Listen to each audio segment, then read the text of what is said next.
வணக்கம் friends. Group 4 group 2 எக்ஸாமுக்கான ஹிஸ்ட்ரிக்கான வேர் டு ஸ்டடி இந்த வீடியோவில் பார்க்க போகிறோம். ஹிஸ்ட்ரி எடுத்துக்கிட்டோன்னா கடைசி வரலும் படிச்சிக்கலான்னு கடைசி வரலும் படிக்காமல் ஸ்கிப் பண்ணிட்டு போகிற ஒரு சப்ஜெக்டாக தான் இந்த ஹிஸ்ட்ரி இருந்துகிட்ருக்கு. இதை எப்படி நம்ம எளிமையாக படிக்கலாம், நம்ம புக்கில் எங்கெங்கே இதெல்லாம் கவர் ஆகிருக்குன்னு நம்ம பார்க்கலாம். இதை பார்க்கறதுக்கு முன்னாடி நமக்கான சிலபஸ் ஹிஸ்ட்ரியில் நமக்கு குரூப் 4 கொடுத்துருக்க சிலபஸ் என்னென்னு பார்க்கணும். ஃபஸ்ட்டு சிந்து சமவெளி நாகரிகத்தில் தொடங்கி குப்தர், டெல்லி சுல்தானியம், முகலாயர்கள், அப்படியே மராத்தியர்கள், தென்னிந்திய வரலாறு முடியும். அதுக்கடுத்து என்ன கொடுத்துருப்பாங்கன்னா இந்திய பண்பாட்டோட இயல்புகள் கொடுத்துருப்பாங்க. வேற்றுமை, ஒற்றுமை, மொழி, இனம், வழக்காறு, கடைசியாக இந்தியா ஒரு மதச்சார்பற்ற நாடு அப்படின்னு முடிச்சிருப்பாங்க. மொத்தமாக ஒரு 12 டாபிக் இருக்கும். இந்த 12 டாப்பிக்லேருந்து கொஷின் வருமானு கேட்டிங்கன்னா 12 டாப்பிக்லேருந்துலாம் கொஷின் வராது.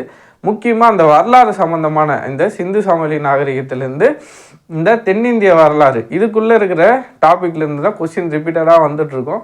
நீங்கள் நல்லா கொஷினை கவனிச்சிங்கன்னா தெரியும். குப்தரில் ஒரு டைம் கொஷின் வந்தால் இன்னொரு டைம் முகலாயரில் கொஷின் வந்திருக்காது. இல்லை குப்தர்களில் வந்தால் டெல்லி சுல்தானியத்தை ஸ்கிப் பண்ணியிருப்பாங்க. இப்படி மாறி ஏதோ ஒரு ஹிஸ்ட்ரியை ஸ்கிப் பண்ணிட்டு தான் இன்னொரு டாப்பிக்லேருந்து கொஷின் வரும். எல்லா டாப்பிக்லேருந்து எல்லா டைமும் கொஷின்லாம் வராது. ஒரு சில டைம் ஒரு டாபிக் ஸ்கிப் ஆக தான் செய்யும். ஆனாலும் நம்ம எல்லா டாப்பிக்கும் படிக்க வேண்டியது நமக்கு கட்டாயம். ஏன்னா எப்போ எந்த டாப்பிக்கை ஸ்கிப் பண்ணுவாங்க நமக்கு தெரியாது. நம்ம ஹிஸ்ட்ரியில் கொடுத்துருக்க அந்த முக்கியமான டாபிக்ஸ்க்கான வேர் டு ஸ்டடியை இந்த வீடியோவில் பார்க்க போகிறோம். வாங்க பார்க்கலாம். ஃபஸ்ட்டு சிந்து சமவெளி நாகரீகம். எல்லோரும் நிறைய பேர் படிச்சிருப்பீங்க. சிந்து சமவெளி நாகரீகம் ஸ்கூல் புக்கில் மொத்தமாக 3 இடத்துல இருக்குது. ஃபஸ்ட் எத்தனா 6th ஸ்டாண்டர்ட் டேர்ம் 1ல் இருக்குது. என்னென்னா டேர்ம் 1ல் இருக்குது. 3rd லெசன் சிந்துவெளி நாகரிகம்னே ஒரு லெசன் இருக்கும். அந்த லெசனை டாப் டு பாட்டம் ஃபுல்லாக படித்தே ஆகணும். அதுதான் ஃபஸ்ட்டு சிந்து சமவெளி நாகரிகத்தோட பேசிக்கான மொத்த ஐடியாவும் இந்த நீங்கள் 6th லெசன் படித்தாலே கிடச்சிரும். மேக்ஸிமம் 9th விட 6th டேட்டாஸ் அதிகமாக இருக்கும். அதனால் நீங்கள் 6th கொஞ்சம் நல்லா டைம் ஸ்பெண்ட் பண்ணி நல்லா கிளியராக படித்து வச்சுக்கோங்க. அடுத்து 9th ஸ்டாண்டர்ட் எடுத்துக்கிட்டோன்னா பண்டைய நாகரிகங்கள்னு ஒரு லெசன் இருக்கும். அதான் 2nd லெசன்.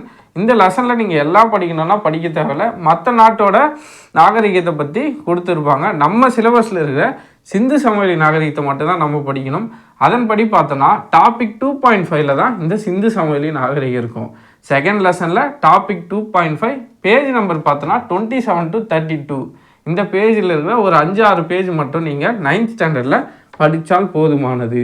அதுக்கடுத்து பார்த்தோன்னா 11th ஸ்டாண்டர்டில் அதே மாதிரி ஃபஸ்ட் லெசனில் பண்டைய இந்தியா தொடக்கம் முதல் சிந்து நாகரிகம் வரை, அதாவது இந்தியாவோட இதுக்கு முன்னாடி இந்த கற்காலம் பற்றிலாம் கொடுத்துருப்பாங்க. அதெல்லாம் நம்ம சிலபஸில் இல்லை. நமக்கான சிந்து நாகரிகம், அதாவது சிந்து சமவெளி நாகரிகத்தை பற்றி படித்தா மட்டும் போதும். அது எங்கே கவர் ஆகும்னா 11th டாபிக் 1.4ல் பேஜ் நம்பர் 12 to 17. இது ஒரு 5 பேஜ் தான் இருக்கும். மொத்தமாக சிந்து சமவெளி நாகரிகத்தினா இது ஒரு 5-6 பேஜ். அடுத்து இது ஒரு லெசன். மொத்தமாகவே இவ்வளோதான் சிந்து சமவெளி நாகரிகத்துக்கு.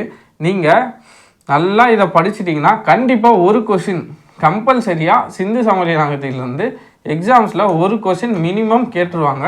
ஒரு சில டைம் 2 கொஷின்லாம் கூட வரும். மேட்ச்சில் ஒரு கொஷின் கேட்பாங்க, நார்மலாக ஒரு கொஷின் வரும். ஆக மொத்தத்தில் வெரி இம்பார்ட்டன்ட் டாபிக் என்ன, சிந்து சமவெளி நாகரிகத்தோட டாபிக் சிலபஸ் இவ்வளோ தான். சிந்து சமவெளி நாகரிக அடுத்ததாக சிலபஸில் நமக்கு இருக்கிற டாபிக் குப்தர்களில் எடுத்துக்கிட்டோன்னா புக்கில் எங்கெங்கே கவர் ஆகுதுன்னு பார்த்தோன்னா 6th ஸ்டாண்டர்ட் 2 ஸ்டாண்டர்டில் மட்டும்தான் கவர் ஆகும் குப்தர்.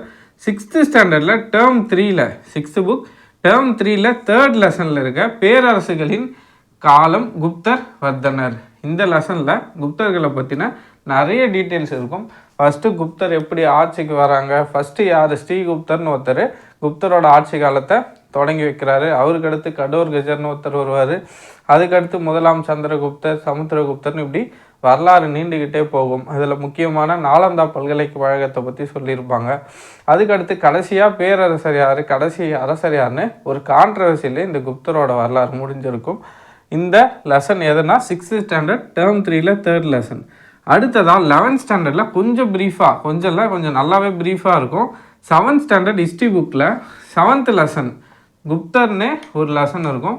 இந்த லெசனில் இன்னும் கொஞ்சம் டீட்டெயில்டாக அவங்களோட இலக்கியத்தை பற்றி, அவங்க காலத்தில் இருந்த இலக்கியத்தை பற்றி, இலக்கியவாதிகளை பற்றி, புத்தகங்கள் என்னென்ன எழுதியிருப்பாங்க, எந்த மொழியில் புத்தகம் வந்திருக்குன்னு நிறைய டீட்டெயில்ஸ் இந்த குப்தர் லெசனில் இருக்கும்.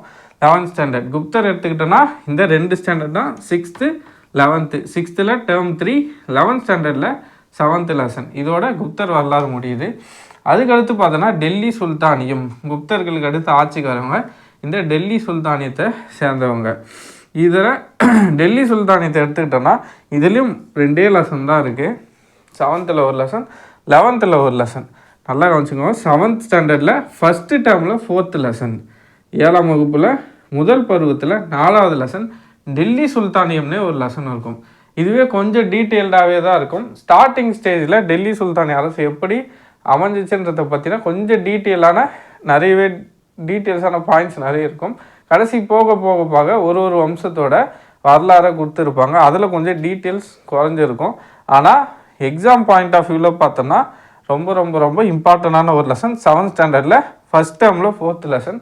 உங்களுக்கு டெல்லி சுல்தானியத்தை பற்றினா பேசிக் ஐடியா இந்த லெசனை படிச்சிங்கன்னா கண்டிப்பாக கிடைக்கும். இதை படித்ததுக்கப்புறம் என்ன படிக்கணும்னா 11th standard history book. History புக்கில் 11th ஸ்டாண்டர்டில் அரேபியர் துருக்கியரின் வருகை லெசன் 10th லெசனாக இருக்கும்.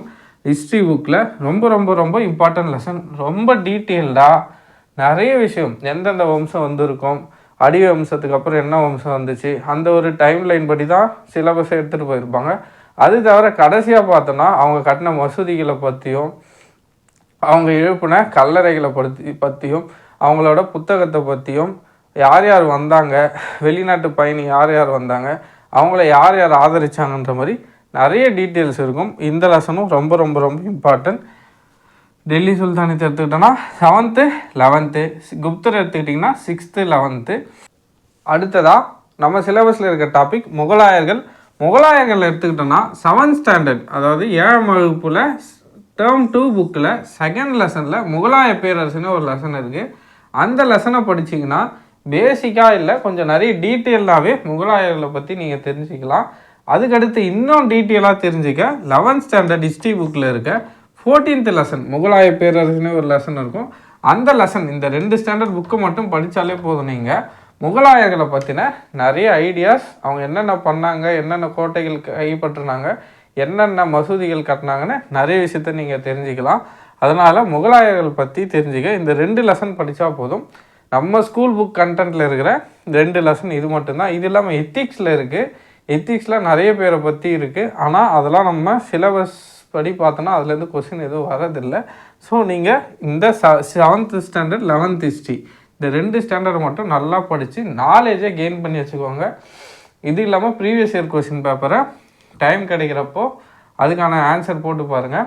உங்களுக்கு முகலாயர் பற்றின நிறைய டேட்டாஸ் தெரியும். அடுத்ததாக பார்த்தோன்னா மராத்தியர்கள். மராத்தியர்கள் எடுத்துக்கிட்டோன்னா 7th ஸ்டாண்டர்ட் டேர்ம் 2ல் 7th ஸ்டாண்டர்டில் டேர்ம் 2ல் 3rd லெசனில் மராத்தியர்கள் மற்றும் பேஷ்வாக்களின் எழுச்சி, அதாவது மராத்தியர் பற்றின பேசிக் ஐடியா அதே மாதிரி 7th ஸ்டாண்டர்ட்லேயே இருக்கும். 7th ஸ்டாண்டர்ட் எடுத்துக்கிட்டாலும் கொஞ்சம் ப்ரீஃபாக தான் இருக்கும். இதை நீங்கள் படித்தாலே மராத்தியரை பற்றி தெரிஞ்சுக்கலாம். அதுக்கடுத்து இன்னும் ப்ரீஃபாக 11th ஸ்டாண்டர்ட் ஹிஸ்ட்ரியில் 15th லெசன் மராத்தியர்களுக்குன்னே ஒரு லெசன் இருக்கும். அடுத்து பேஷ்வாக்கள் பற்றியும் இதில் கொடுத்துருப்பாங்க. அதனால் மராத்தியர் பற்றி தெரிஞ்சுக்க இந்த 2 லெசன் படித்தா போதும்.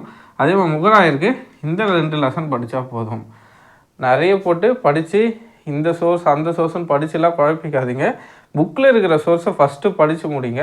அதுக்கப்புறம் மற்றதை பார்த்துக்கலாம். ஃபஸ்ட்டு புக்கில் இருக்கிறது குரூப் 4 எடுத்துக்கிட்டோன்னா மேக்ஸிமம் கொஷின் புக்கில் இருந்து தான் கேட்கணும், புக்கில் இருந்து தான் கேட்பாங்க. ஆனால் இப்போது ஒரு சில டைமாக தான் கொஞ்சம் வெளியில் போகுது கொஷின்.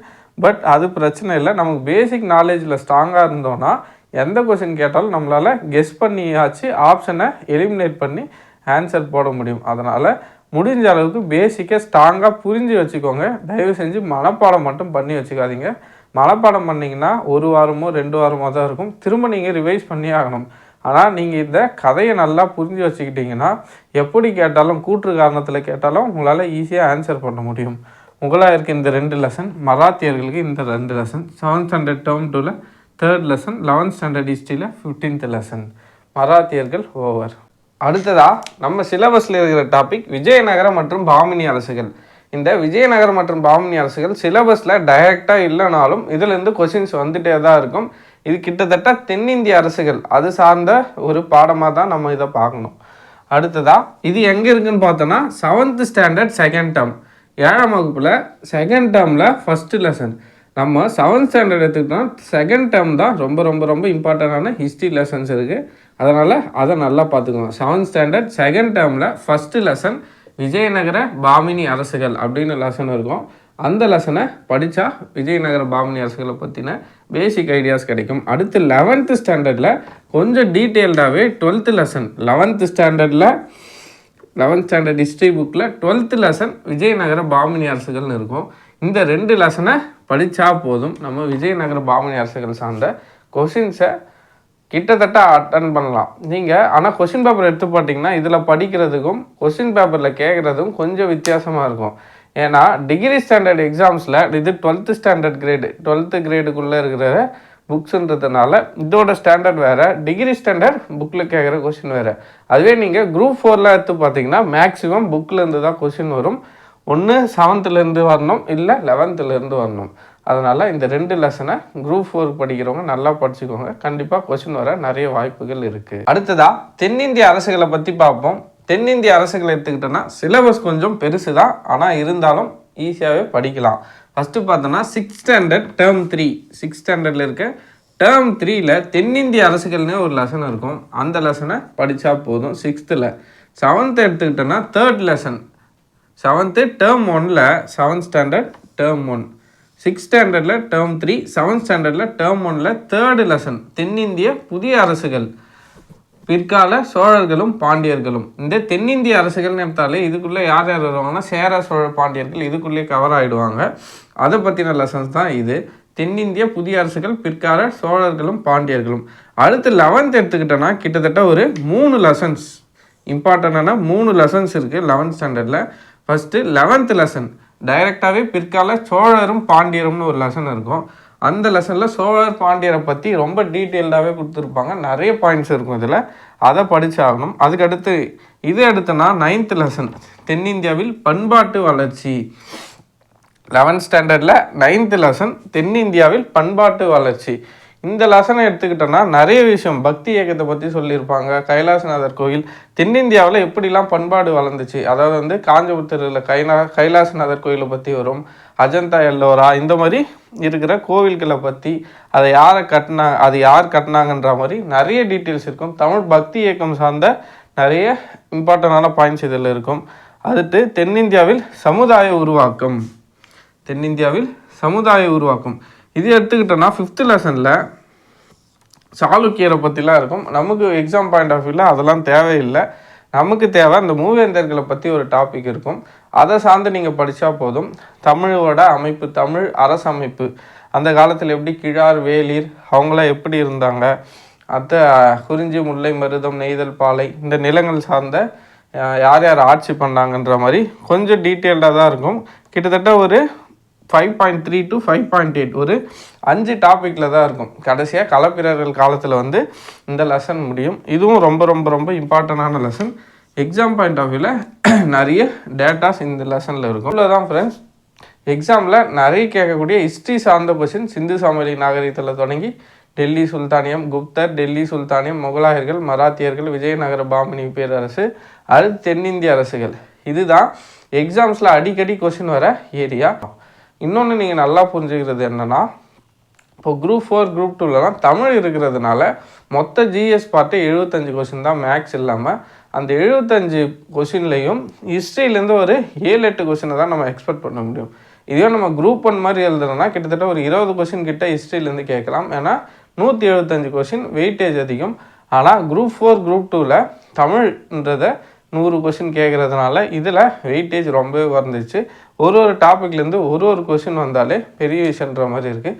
அந்த ஒரு டாப்பிக்கும் வெளியே இல்லாமல் புக்கிலேருந்து கேட்டால் ரொம்பவே சந்தோஷமாக இருக்கும். ஆனால் ஒரு சில கொஷின் வெளியவும் கேட்பாங்க. உங்களால் முடிஞ்ச அளவுக்கு இந்த பேசிக் நாலேஜை வளர்த்துக்கோங்க. நம்ம எந்த கொஷின் கேட்டாலும் மேக்ஸிமம் எலிமினேட் பண்ணி ஆன்சர் ஈஸியாக பண்ணிடலாம். நான் திரும்பவும் சொல்கிறேன், மனப்பாடம் பண்ணாமல் புரிஞ்சு படிங்க. நோட்ஸ் எடுத்து வச்சுக்கோங்க. உங்களுக்கு எவ்வளோ எளிமையாக புரியணுமோ அவ்வளோ எளிமையாக உங்களுக்கு பார்த்தோன்னே புரிகிற மாதிரி ஒரு சின்ன நோட்ஸ் எடுத்து வச்சுக்கோங்க. ஒரு நோட் போட்டு உங்களுக்கு எக்ஸாம் டைமில் ரிவிஷன் பண்ண ரொம்ப ரொம்ப ரொம்ப ஈஸியாக இருக்கும். அடுத்த டாப்பிக்கை பார்க்கலாம். அடுத்ததாக நம்ம ஹிஸ்ட்ரி சிலபஸில் இருக்கிற மற்ற டாபிக்ஸ்க்கான லெசன்ஸ் தான் இது. அதாவது இந்தியா ஒரு மதசார்பற்ற நாடு, வேற்றுமையில் ஒற்றுமை, அதாவது மொழி, இனம், மதம் அது சார்ந்த லெசன்ஸ் தான் இது. இதில் எடுத்துக்கிட்டோன்னா நம்ம மேக்ஸிமமான லெசன்ஸ் சிலபஸ் எங்கே கவர் ஆகுதுன்னா 12th எத்திக்ஸ் புக்கில் தான் கவர் ஆகுது. இதுலேருந்து கொஷின் வருதான்னு கேட்டிங்கன்னா கொஞ்சம் கம்மி தான், ரொம்ப ரேராக தான் கொஷின்ஸ் வரும். நம்ம இதுக்கு முன்னாடி பார்த்த அந்த டாபிக்ஸ்லேருந்து தான் ரிப்பீட்டடாக கொஷின் வந்துகிட்டே இருக்கும். இது அடுத்து இருக்கிற சிலபஸ் டாப்பிக்கான லெசன்ஸ் தான் இது. 12th எத்திக்ஸில் உலகிற்கு இந்திய பேரரசுகளின் கொடை அப்படின்னு ஒரு லெசன் இருக்குது, அந்த லெசன் படிக்கணும். அதுக்கடுத்து பார்த்தோன்னா வேற்றுமையில் ஒற்றுமை, சிலபஸ் டைரெக்டாக கவர் ஆகிற லெசன் வேற்றுமையில் ஒற்றுமை, இந்த லெசன் வேணால் படிச்சுக்கோங்க. அடுத்து இந்திய பண்பாட்டின் கொடை இப்படின்னு ஒரு லெசன். மொத்தமாக ஒரு 12th எத்திக்ஸ் எடுத்துன்னா 3 லெசன் நம்ம சிலபஸ் பாயிண்ட் ஆஃப் வியூவில் கவர் ஆகுது. அதுக்கடுத்து பார்த்தோன்னா 6th ஸ்டாண்டர்ட் குடிமையியல், 6th ஸ்டாண்டர்ட் சிவிக்ஸில் இருக்க டேர்ம் 1ல் ஃபஸ்ட்டு லெசன். 6th ஸ்டாண்டர்ட் சிவிக்ஸில் டேர்ம் 1ல் ஃபஸ்ட் லெசன் எதுனா பன்முகத்தன்மையினே அறிவோம். இந்தியாவில் இருக்கிற எல்லா மாநிலத்தை பற்றியும் தமிழ்நாட்டை கம்பேர் பண்ணி இந்தியாவோட இம்பார்ட்டன்ஸ் அது மாதிரி நிறைய விஷயத்த கொடுத்துருப்பாங்க. இந்த லெசனும் படிச்சுக்கோங்க. இதுவும் சிலபஸில் ஓரளவுக்கு டைரெக்டாக கவர் ஆகும். அதர் இம்பார்ட்டன்ட் லெசன்ஸில் நீங்கள் ஒரு 4 லெசன் படித்தா போதும். மேக்ஸிமம் நீங்கள் எதில் ஃபோக்கஸ் பண்ணணுன்னா இதுக்கு முன்னாடி பார்த்த அந்த சிந்து சமவெளி நாகரிகத்திலேருந்து நீங்கள் விஜயநகர பாமணி அரசியல் வரலும் நீங்கள் நல்லா படிச்சுட்டா போதும். மேக்ஸிமம் கொஷின் அதில் தான் வரும். இதிலேருந்து எப்பயாச்சும் தான் கொஷின் வரும். நீங்கள் ஃபஸ்ட்டு அதை முடிச்சுட்டு டைம் இருந்தால் இதை படிங்க, இல்லாட்டி அதுவே போதும். அவ்வளோதான் ஃப்ரெண்ட்ஸ்.